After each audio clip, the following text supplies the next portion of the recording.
What's up, everybody? Welcome to the CaliCast. I'm Uriah Faber, the California kid. Be spitting some knowledge, telling stories, and having a good time.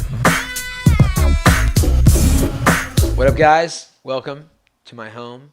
One of the bright things that came out of the quarantine and this whole crazy situation in the world is I got to change my movie room into a media room, and I'm able to sit and talk with you folks like I've been doing all my Zoom calls and all the other platforms where you're forced to do business everything but in person. So that being said, we'll be doing a couple of these clips.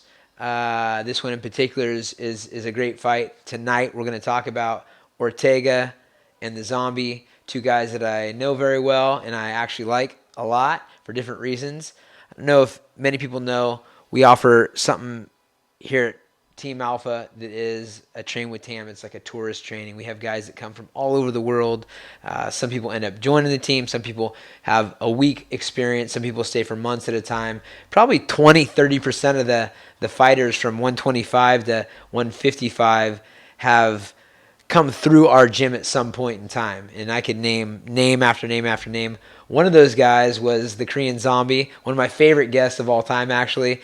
We had an epic cultural exchange where I taught him some very valuable English. So we're just teaching him the bare necessities right now. Let's check in and see how we're doing.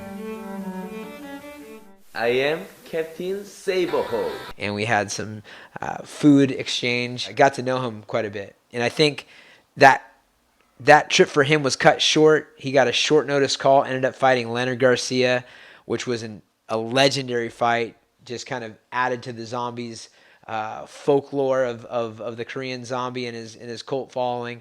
Ended up getting the first twister in competition and cementing his name as one of the guys to watch in the sport. During his time at TAM, it was pretty fun. We had a block of houses at the time called The Block, basically how I started this team. It was 5 houses. A bunch of people throughout the years moved through that little neighborhood and got their careers started. And some UFC champs and contenders and guys of all different levels that have walked through and lived on that block. And the Korean Zombie was there, spoke zero English at all, and really put a lot of faith into us. I remember he sat me down and said, "Hey, please," in an endearing way, "I know nothing, no English. Take good care." That's what he said. And I had a friend, Charlie Hong, who was our Korean translator. We had to call him on quite a few occasions to get some conversations going. But just a sweet guy, Korean Zombie, and a nasty competitor. I remember him saying he was shocked at how strong all of our guys were. He's going with Chad Mendez and Joseph Benavidez and some of the heavy hitters back in the day, Danny Castillo, and he was shocked at how physical our guys were, and his stand-up and his grappling was super finesse, and we were impressed with that. So, like I said, unfortunately, he got called home early to go take that fight with Leonard Garcia. It was one of 8 of the big bonuses that he's got as a fighter under the Zuffa umbrella. On the other side, we have Brian Ortega, who has 5 bonuses. No wonder why both these guys are loved so much. And Ortega's a guy that is close to home for me also. A California dude. I remember watching a video, fresh out of the ocean, cruising, long hair, dancing on the side of the street, and I was like, dude, this is my kind of dude. Knows how to chill, can beat someone up if he needs to. Walks light but carries a big stick. So what's the beef? 2 nice guys. I've witnessed it myself. This goes to show you, fighters are fighters. I mean, you feel like, man, how could that guy be a fighter? Mark Munoz is an example of that. People say that about Anderson Silva, and they say that about GSP, and some of the best fighters of all time. You're like, I don't know how that guy can fight. He's such a nice guy. There's an edge. Zombie has it. Ortega has it. And there's some lines crossed. Apparently, there's a guy, Jay Parker. He's a Korean rapper and a good friend of the Zombie. And he was doing some translating about why the first fight didn't happen with Ortega and Zombie. And things got missed in translation. Or maybe it was translated perfectly. Who knows? Zombie alluded to Ortega backing out of the fight because of whatever reason, and Ortega took offense to it. Didn't like the translation. Didn't like Jay Park, and at some point slapped him. The California, I guess you would call it a bitch slap. And Zombie is a nice guy, but he's not that nice. He's not going to let you slap around his friends. He, made a statement saying that Ortega attacked a regular civilian, not a trained fighter. Felt that Ortega had waited until Zombie was out of the way so that he had a clear shot at the guy and didn't have to get in a confrontation. And so that's where the beef lies. Since then, the fight's almost happened. It hasn't happened. It's almost happened.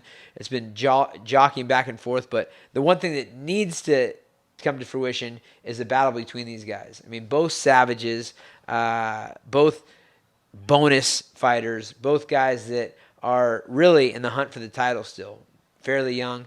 One thing that's super interesting, and I got a firsthand look at Zombie's, skill set back in 2011. I got to spar with him at a hurt arm. He got a short notice call that was making sure that he had to leave early, and he wanted to get some sparring with me. So I only had one arm, and I said, I'll just give you, one arm at the time, and it was my right arm. So it was like, okay, I'll do my best. And he was taking it easy, of course, but that guy has some fluid, precise punches, and was really a skilled stand-up fighter back in 2011. Fast forward here, and I think there was a 2013 to 2017 was a forced break for the Zombie. He was forced to serve in the military for his country, and that time, basically a 4-year layoff. I don't believe he was away from the gym, though. I think he was working and improving, and you've seen it. He's had some big wins, some epic fights in Zombie style, marching forward. But there's title implications here. If Zombie gets the win, if Ortega gets the win, I can't think that Dana's not going to push them somewhere near, if not into, the title fight next. So this fight's very important, in my opinion. If we're looking at this fight, and I do think that the Zombie's ground game is super underappreciated. He's the Zombie. He marches forward, takes punches on the chin, delivers big punches, and isn't afraid to grapple. Getting a twister, being the first ever twister finish in a fight, says a lot about somebody's skill set. Even, gutsy trying it, but then pulling it off is pretty amazing. But there are levels to the game, and Ortega, coming from that Gracie background, the way he was taken out of the hood, from what I understand, and decided to make jiu-jitsu and fighting his passion in life, I got to think he has a big edge. So if Ortega's smart about this fight, I think he's going to try to take the fight to the ground, and should be kind of persistent about it. I don't think there's going to be a huge advantage, but enough to make a difference to where you can ride, control, or submit. And the Zombie, on the other hand, is going to be looking for that, high level, high intensity output on the stand-up game, and try to get the knockout or really outclass him on the feet. Now, who's going to get the win? It's hard to say. It's going to come down to the day, but I think the old saying, the fans are the true winners of this fight, is going to hold true, and the Zombie and Ortega are going to throw down and make some history. Thanks, guys, for watching. We'll be doing more of these. Look forward to catching up soon.